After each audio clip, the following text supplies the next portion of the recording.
Alright, so what's the story? I think the takeaway thing is after 8 years of doing this, it was a real aha moment.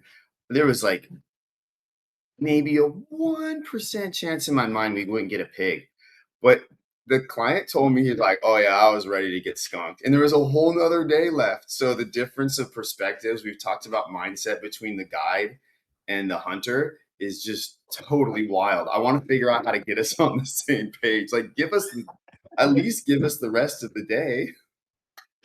Yeah, that was cool though, that picture looked awesome. I mean, I don't know, what a trophy is and stuff like that, but I mean, is that considered, like, very respectable? It's very respectful. It's not a trophy though because he was a younger boar, and there's all like you can geek out on that kind of stuff. But I really am. I'm like I heard someone once say like I'm into trophy country, you know. So that to me that's like trophy experience, trophy country because just for me to get on that ranch and they hunters aren't supposed to know that it's like a little small miracle, so there's like blood sweat and tears, like really decades long of work, because I have to build relationships with the foreman such that he trusts me with loaded weapons, both me and someone else. So Yeah, exactly. Was it a pretty close shot? yeah, it was like 70 yards. Oh, nice. Dude had ice in his veins, man. It was wild. We were keyed on this other like blackboard that was behind an oak tree. So I'm boogieing along because there's a road that we walk on and we're quiet. And he's like, Mike. And I turn back and he's like sitting down. And I'm like, what's going on? We're going. And he's like, there's the pigs. And he was like frozen. I'm like, get up, let's shoot him. That's cool. What kinda gun you guys use? He was using a 300 Win Mag, and the boars are so durable. It did like a 70 yard death run. They're just Wow, they're an incredible creature. Just how adaptable they are and durable. And you would think it would just drop right there, but they're that's crazy. A 300, that's like what people use for, like, shooting caribou and big game up in Alaska and stuff. right, right. Yeah, that's And this crazy. was like 120-pound boar. He was a scrappy dude, man. Like he busted off his tusks, and then he had marks on him from another getting in a fight that had like been stitching up and healed over. Hmm, yeah. How old do you figure a lot of them are? Mm. All this is just conjecture because I would need to actually see it. But I think the the sows are able to breed like after about a year, I think. So they're not like as fully as big as they're supposed to get. And I noticed they're a little bit like elk. Like there'll be one boar that's he looks like 200 pounds, and then nothing's as big as him. And then the whole sounder follows him, or like the lead sow. So kind of like elk. So I think this one was like 2 years old, a year and a half, just because he was only 120. But I can't really be sure. I think if I would need to do something else, maybe almost like collar him, like a Department of Fish and Wildlife study, and then I'd have a definitive answer. Yeah. Yeah, that's kinda how it is, like, with deer too, like, when we shoot a deer, it's like, we can guess within usually, like, a year or 2, but in order to be accurate, we cut out, like, its 2 front teeth and send them into the lab, and then that's, like, 99.9% accuracy. But California has some really good hunting books they put out like 20 years ago, and it has like some of the science and some peer review articles. And so I think the data's out there. I just have never read it. And I can say this: I did hear that the Fish and Wildlife did a study on the deer, and they'll go 35 miles in a day. So even though deer we think are resident, they'll still in this area move that far in a day. So it's kind of like he was jogging all the way over to the other community within a day. It's crazy. wow, yeah, that is pretty wild. But, Mackenzie, how's it going, man? Oh, you got your mic muted. You just need to unmute your mic. There we go. Not too bad, you man. Perfect. Good, good. This is Mike. He's from out in California. Hey Mike, Hi, how's it going? Mackenzie. So, but but yeah. So what's new on the business front of thing, Mike's? How's things been going for the past week? Good, because I've got those. Um, I'm doing my best to make them SMART goals, so measurable, time bound, achievable. I've got the eight. Man, some good news happened this weekend. I've got the eight clients already booked. They're opening salmon season in Port St. Louis for the first time in 4 years. Um, and then rockfish season's coming up, so I'm pretty amped. And then I guess from the business perspective, I'm curious about mindset. Like how do I communicate to the hunter like, hey, it's still on. Like you can't be in a mental space, you're gonna get skunked when we still have an entire morning to hunt. So You're saying like the mindset of the hunter. yeah, I mean, shoot, it's hard to control somebody else's mindset.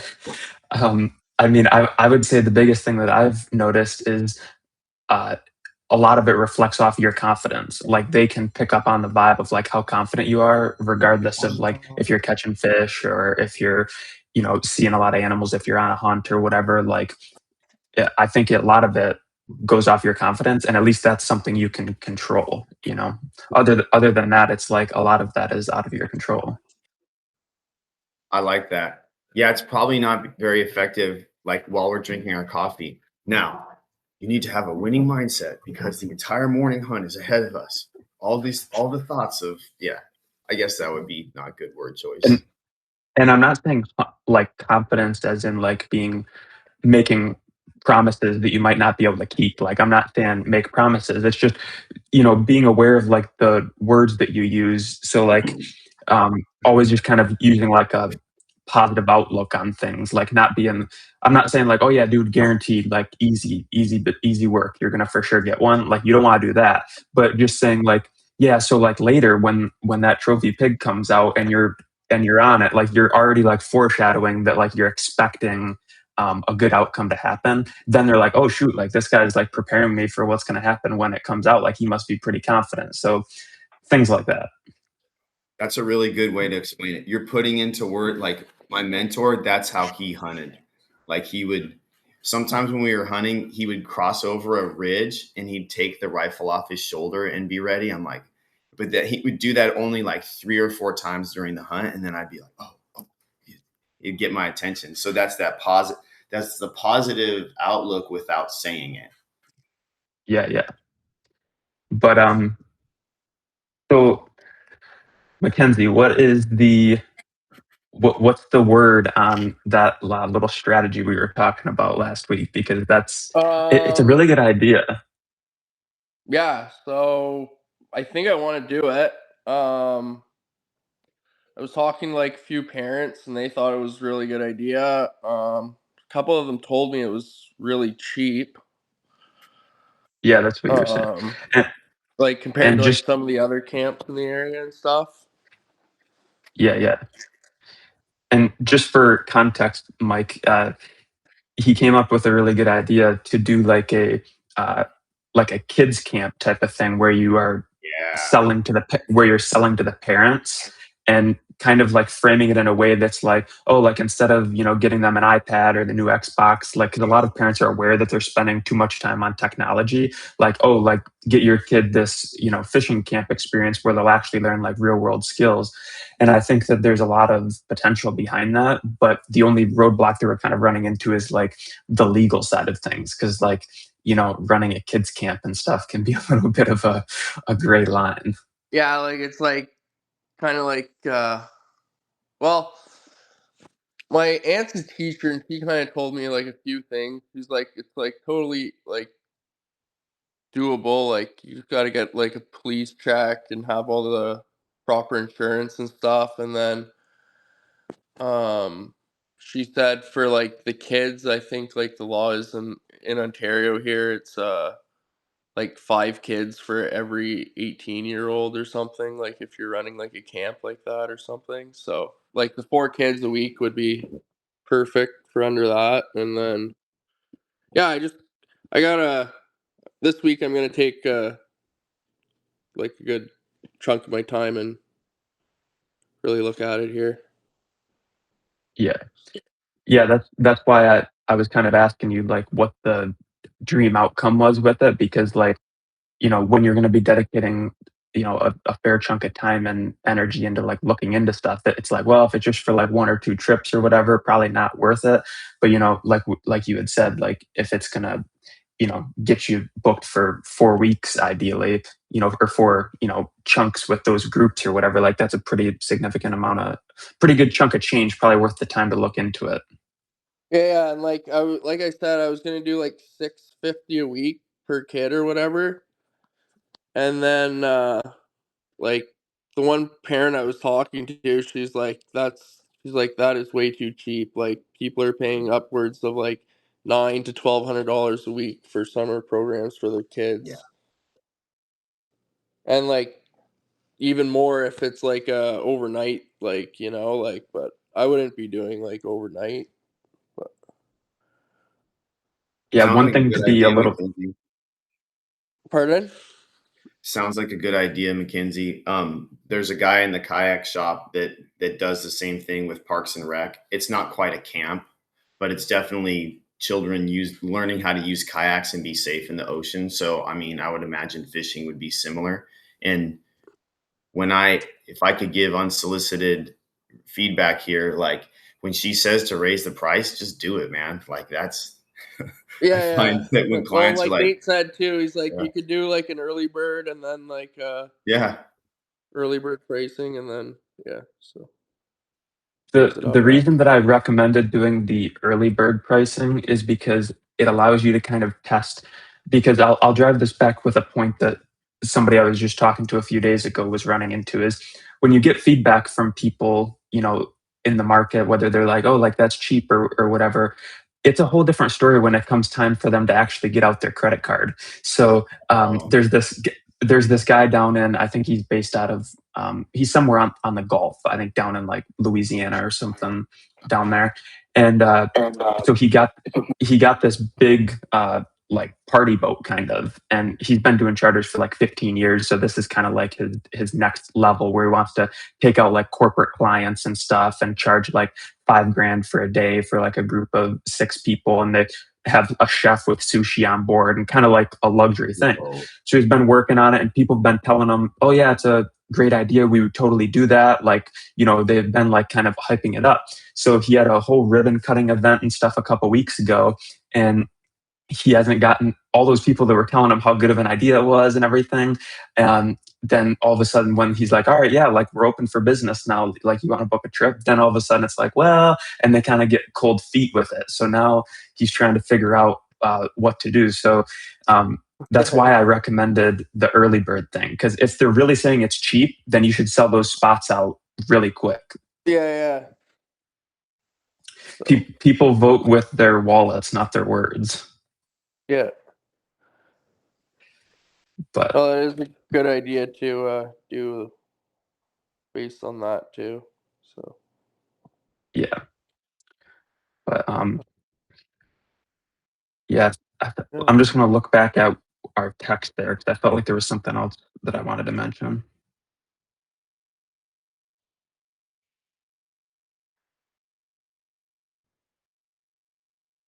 Mackenzie, what do you fish for? It looks like you went AWOL.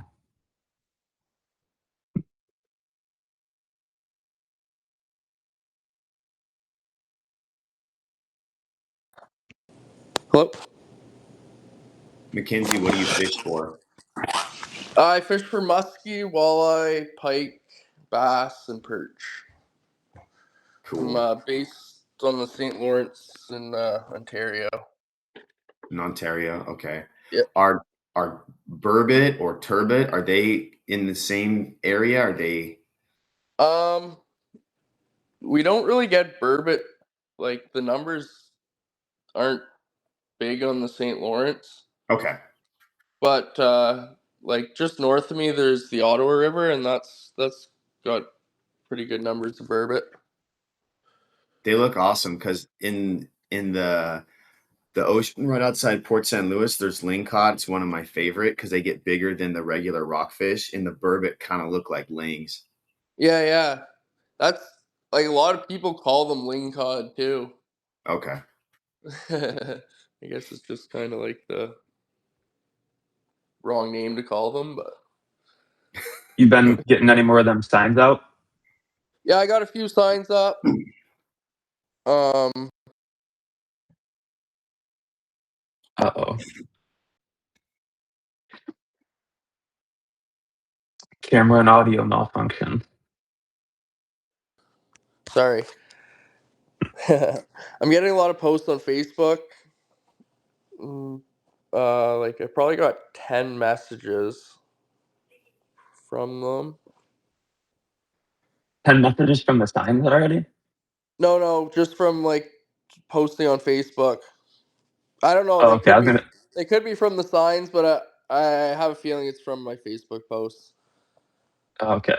I was gonna say, geez, you just started putting out signs like a week ago to get Yeah. 10 calls. Crazy. No, I've got a couple guys that like.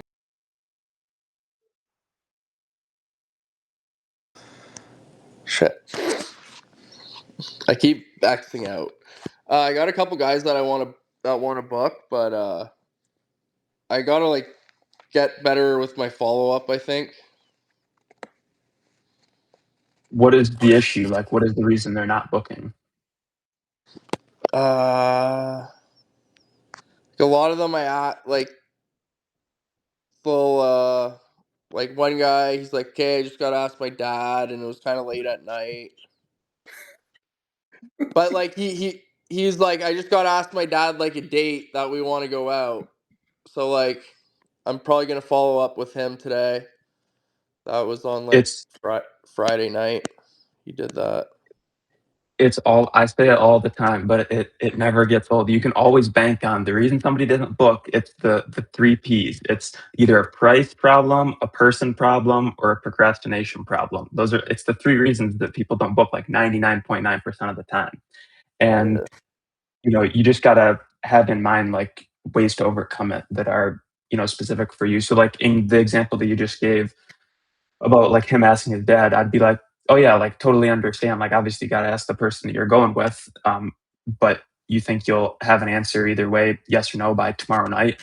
And then he'd be like, oh yeah, I'll talk to him tomorrow morning. You can be like, all right, sweet, yeah, I'll look to hear from you tomorrow. And then tomorrow rolls around, and if you don't hear from him by the end of the day, then you already have your foot in the door. You kind of like ask permission to follow up, and you're not like high pressure selling them. You're just like, hey man, you get a chance to ask your dad yet? Like it's that simple, and you'd be surprised how big of a difference that makes. Yeah. So today I'm probably gonna follow up with a bunch of people,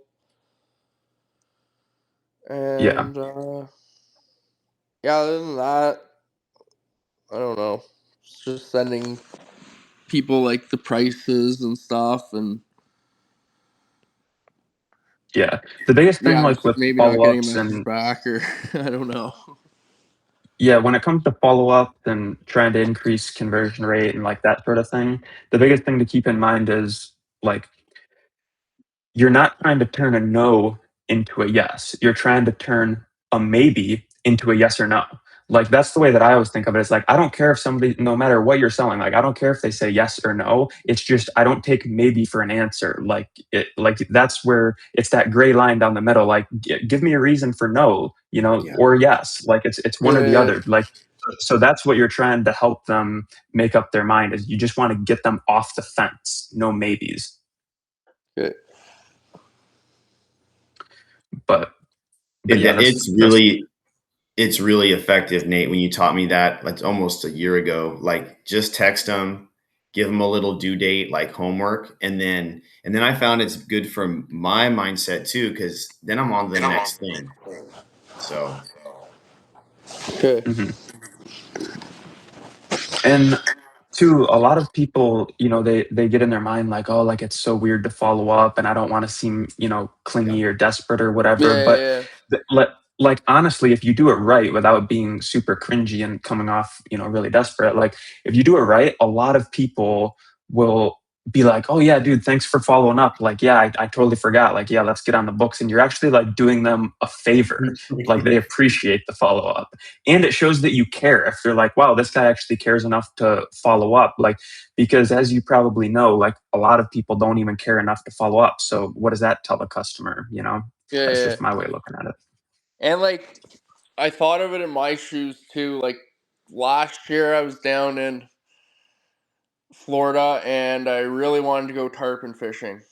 And it was like $1,000 for the day. And the group I was with, no one liked to fish and and I was messaging the charter captain and I was kind of like finding the prices and everything and like it was probably like a good week and a half I was messaging him before I kind of had to tell him that sorry, like the people in my group don't want to spend that amount of money to go, like I'm like Yeah. I want to go but I'm not paying for them to go and you know Yeah. I don't really want to go alone, so Yeah. and he was like okay with it, but like I was kind of thinking that last night too, like people message me and then it's like a day and a half before they get back to you. You know what I mean? Like Yeah, I gotta be I kind know of more exactly what patient you with it, mean. right? Mhm. So, Yeah. cause Yeah, and yeah, the like other thing. I was like that last year. I got a bunch of interest and I was all excited, and then like I don't know, then you don't get the interest, right? And it's like a high and then a low, and then I mean, I'm pretty sure I've told you before, but, like, Target is, like, 1 out of 3 of, like, interested leads. Like, I'm not just talking about, like, tire kickers, but if somebody reaches out to you and they're actually asking questions and interested in a fishing trip, if you're getting 1 out of 3 of them to book, 30, 40%, like, that's Target. Like, that's normal. You know what I mean? okay, So it's just like if you're doing like 1 out of 10, 1 out of 8, then it's like, okay, there's definitely room for improvement. Like, but like you're not going to get 100% of people or 90% of people. Like you're targeting 30 to 40% close rate. yeah, and then like she's like I advertised like a perch my perch fishing, and I kind of just had my lowest price there that I'd take people out for. And I had another guide in the area message me saying like, "Hey man, make sure you're charging enough, like Yeah, because everything, he's got And of course, he's got your best interest at heart, right? yeah, it was just like okay, and that it was the guy that I reached out to that had a bunch of dates actually that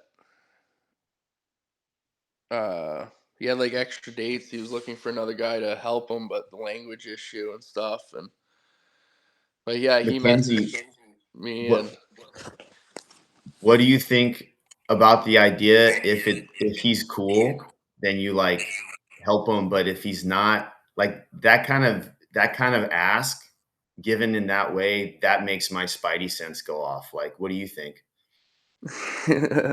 yeah, like I don't know. Like, what do you The mean by most, that? I guess maybe it's better to explain it this way. I'm kind of like giving away my perspective on it. So now I'm selling your perspective. But I guess what I mean is the most badass guys in our area are like, yeah, Mike, I'll help you out. Whatever. Hey, man, it's a free country. Do what you want. But I have run into some people that are kind of bossy and it's just off putting. Mm, well, I don't know. Like, I think it was like good intentions, and Okay. Okay.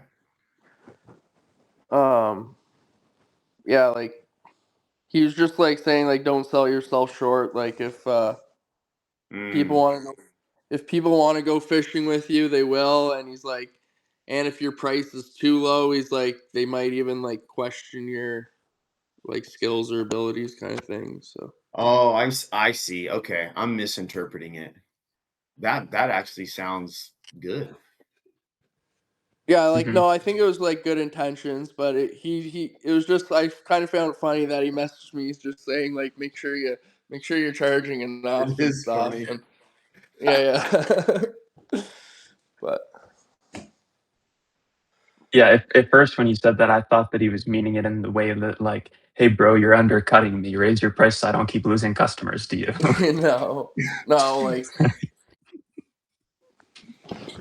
no. I even shared my like prices with him, and he's like, "Oh, he's like, that's good prices." I'm like, I just kind of pretty much told him like I just advertised the cheap one to try to get some more interest to people, like, Yeah, and it's like that's it called actually the worked because like I just had the purse trips, and I had a couple people message me like, "Hey, I'm interested in the walleye trip, or I'm just interested in the muskie trip," and yeah, that's honestly a really good way to do it. It's called there's a terminology for it, but it's called a decoy offer. You know, you'll notice that in like a lot of different industries and stuff, like where they have like the thing that they advertise is like their entry level, like cheapest thing that gets people into the door.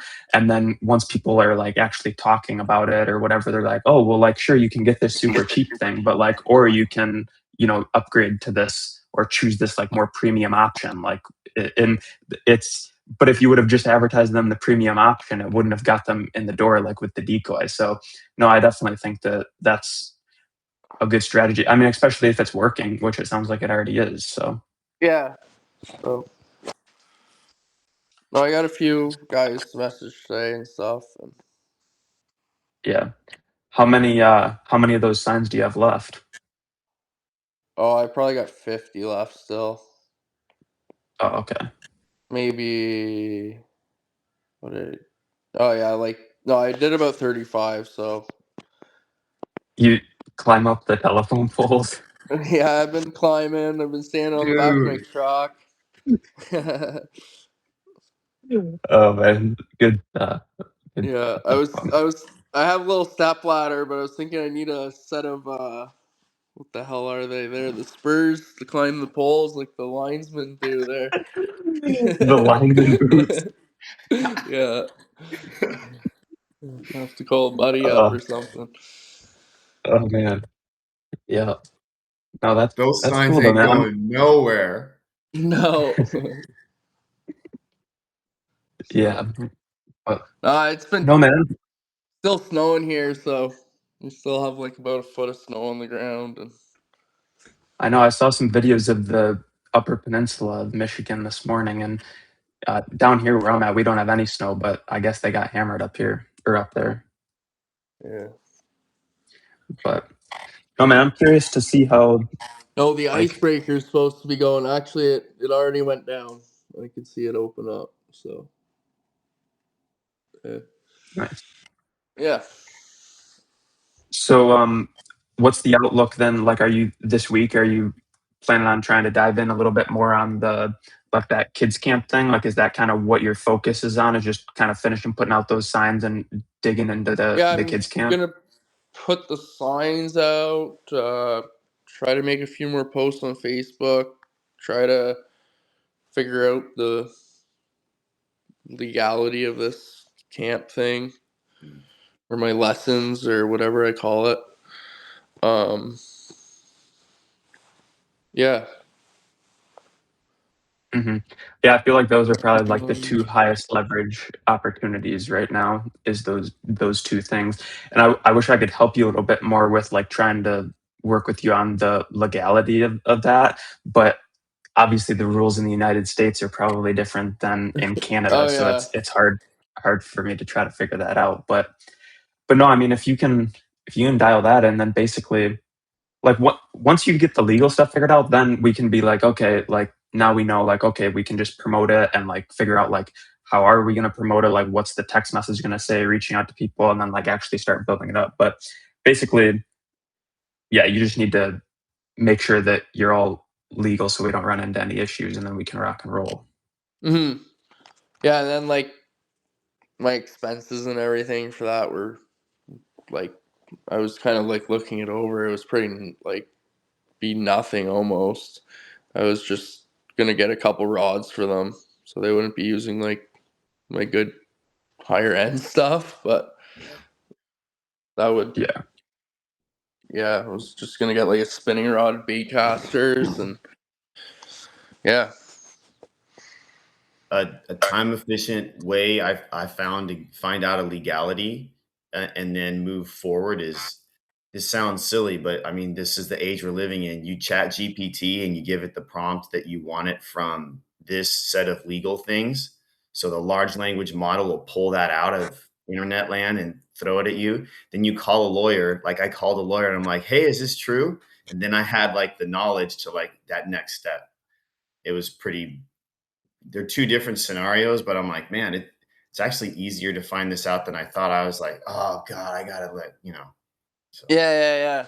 That's a good point because I use Chat GPT for a lot of stuff, and I haven't used it to look up that. I just asked it this weekend a legal question and I have a little background and it was spot on. I'm like, this is wild. I feel like I'm in a sci-fi movie. Yeah. No, No. definitely. I would want to have some, whether it's a lawyer or something Yeah. to at least have their word on it. Because if you're like nowhere is it going to stand up if you get in trouble and you're like, well, yeah, what do you mean I chat GPT that? Like no one's going Yeah. to care. No, I'll for sure to double check it and make Yeah, sure. Yeah. but Well, your honor, ChatGPT told me it was all right. Yeah. yeah, but yeah, Okay. But, no, so yeah, that's should be good, man.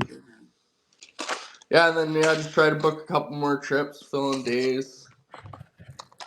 Okay. So I had a guy the other day message me for a muskie trip, and he wanted to book in like September, but he couldn't figure out like a date to pick, and I sent him a bunch of dates, like even pretty much the prime dates, full moon dates, and everything, and he's just hasn't got back to me. So I just gotta follow up with guys. yeah, I mean, in that instance,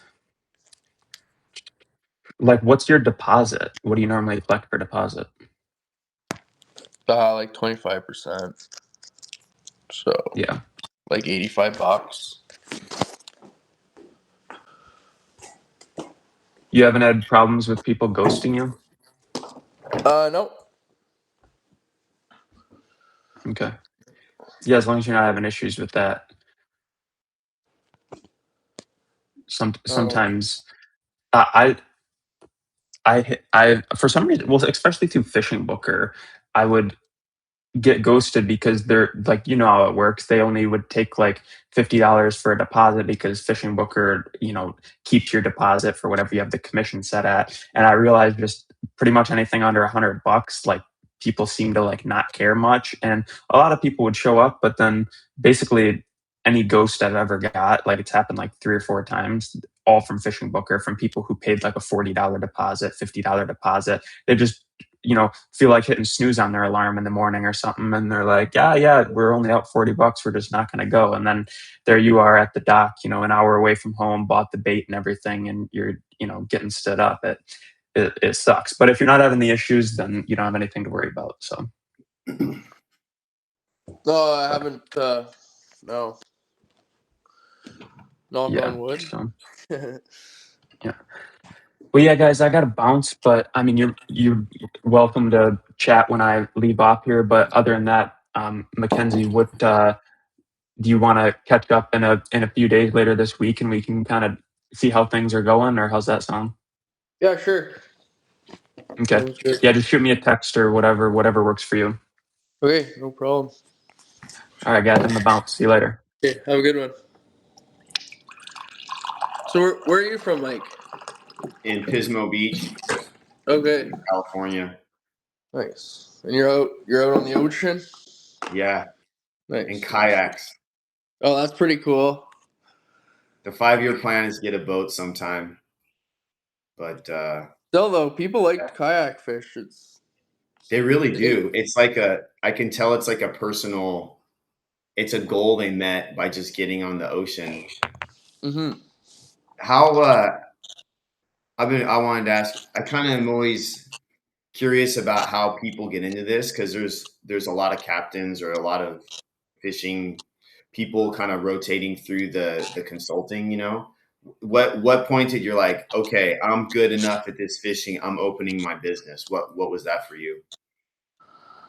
Um, well, I grew up fishing with my uncle, and Okay. he was like an old time guide out here. Like he grew up whenever there was no electronics, like Yeah. no like even fish finders. Like I have marks from him, like just the landmarks and like yeah, you're feeling bottom, you're on the rock pile, right? And like these two points are matching up perfectly. And like one of the spots is like you drift down river, and as you drift down river, there's a lighthouse, and the lighthouse like moves across and hits the tip of an island, and like boom, you're on the spot, right? Like so that's I grew up fishing with him, and like I don't know, obviously technology came along and Sure.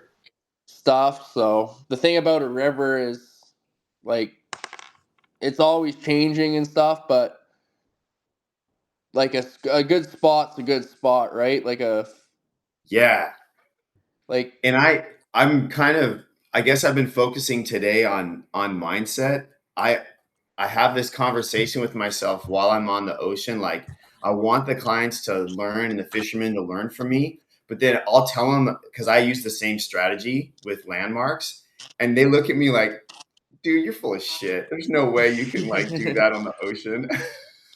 yeah, it's crazy some of the like church like I remember when he was getting older, like he'd be like asking me, okay, what color roof's that house over there, like kind of thing, like seeing like if we're in the right spot, you know. But I'm like, and I'm looking at the GPS, like, yeah, we're in the right spot, like. But so I grew up fishing with him, and he kind of stopped guiding as his health was deteriorating and stuff. So he Yeah. lost his leg from diabetes, and he loved to fish. Shit. So when I was growing up, he had a boat and everything, and he could never get out to it. So like I was like 16, 17, I'd pick him up and help him out in his wheelchair out to the boat, and we'd flop him over into the boat, and like he'd go show me all these spots and show me how to fish and everything. And so like I guess I had all the spots and everything, and I don't know, I was taking people out like just by word of mouth, or like Yeah. people that like he used to take out and kind of thing. I was just doing it like maybe 3-4 trips a year, like Yeah. kind of that. And then he passed away, and I don't know, I got my own boat kind of thing, and I started doing it a little more, like just on weekends or whatever. And then one winter I went out pipelining out west, and I was like, okay, I want to buy like a nice boat. So I saved up all that money. I worked out there for 11 months. I lived on a couch. um, What's pipe but lighting? I didn't hear that part, Mackenzie. like pipeline, like oil pipeline, like gas Oh, you and did? oil. Oh, got, okay. I just Yeah, misheard. so made a good, like really good money there. And then I've been doing that for like the last 3 years. Mm. And like it's good money and everything, but it's 6 or 7 days a week. Like I got no life. I don't know. I'm not happy when I'm working there, I guess. Like, and I just thought like I was like away from home and stuff, and like kind of wasn't guiding as much, you know. And Yeah. um like even fishing that much, like I'd get a fish maybe on my 1 day home, like 1 day off a week. Or like the last 2 years I was even guiding on my 1 day off a week. So Oh, you were? Yeah. yeah, And I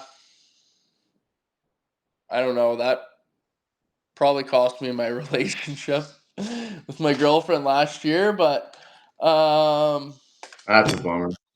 yeah, I was just kind of like this year I was like, fuck, do I like want to go pipeline or like should I try like giving fishing a go? Like I don't know, like I'm young, I'm only 28. What do I got? Like I'm kind of financially like I wouldn't say like I'd be well off if I didn't get any fishing clients this year, but like Right. if it doesn't do good, like I'll be okay. I can go back out pipeline, I guess, in the winter. Well, yeah, I've heard a lot of guides say that. Like they'll throw carpets or they're carpenters and they'll be like, well, I'm going to give it a go for guiding.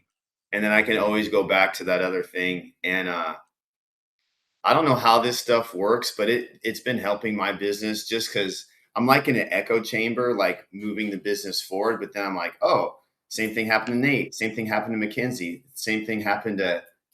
There was a really good storyteller guide on here the other week. Same thing happened to him, and then I put it all together in my mind and make it move forward. But it's Mm. funny, like if you said, Mike, should I keep doing this? And like I'm so biased, I'm like, hell yeah, you should keep doing it.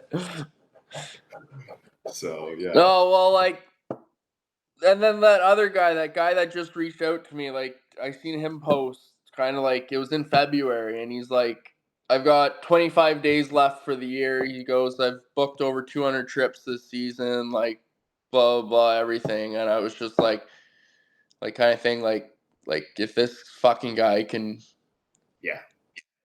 can do it, like, why can't I, kind of thing, like, Yep. Yep. so. I don't know, and I never like really like last year. I kind of like put it like started the business and put it out like legit and everything, and started advertising and stuff. And like I did 25 trips last year. That was just on like my 1 day a week or whatever, and Man, that's good. yeah, and Yeah, like that was with minimum advertising. Like I don't even think like after June like I advertised just because I was so busy and like I wanted some days off and so I just, but I think there's like the market up here. It's just get the guys in the boat and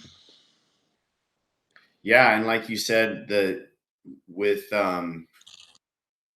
if you don't have an uncle that's willing to show you, you can save a lot of time by learning from somebody. And the the best fishermen they're really paying attention to what I'm doing in the water, and I know they're going to imitate it later, and they're going to catch fish.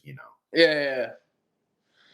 No, like it's like with anything, like you want to be a good basketball player. All it takes is practice or the time, right? Like, Yeah, it's pretty wild with fishing though, because like I was a soccer player all through high school, and sometimes the practice was boring. But I paddle that kayak out, and I'm on the water. I'm amped. Like I'm it's fun. yeah. There's definitely a like I don't know a catch, like something that keeps you hooked, I guess, Mm-hmm. to it, right? Mm-hmm. Coming back for more, and there's so many different things about fishing. Like I've gone on lots. Like I went to New York City and I brought my fishing rod. Like Yeah. I fished in New York. I fished in Central Park. Just I was like, you can do that there. You can fish right off the like you can fish anywhere almost. So Did you catch a fish in the Hudson? no, I didn't. No, no. Dang. I caught a small. I got a small smallmouth though in Central Park. That was pretty cool.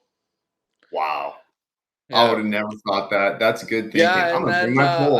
caught it, and like 5 casts later, they came and kicked me out, and I'm like, "Well, what do you mean? Like, there's 10 YouTube videos of guys fishing out like here." They're like, "Oh, you can fish over there, but you can't." I jumped the fence and I was out like on a rock outcrop, kind of. Yeah, that's cool. Like the mounted police on their horses. Hey, Mackenzie, get off there. You're Yeah, gonna fall yeah. in. So, Cool, man. but yeah. Anyways, I'm gonna get going here. I got a big list to do here. All right. Well, good luck this week, and yeah, yeah, these calls are helpful. So I don't know if I'll be on next week, but I'm going to continue because it's helpful. So Okay, sounds good. all right, take it easy. Hey, have a good one.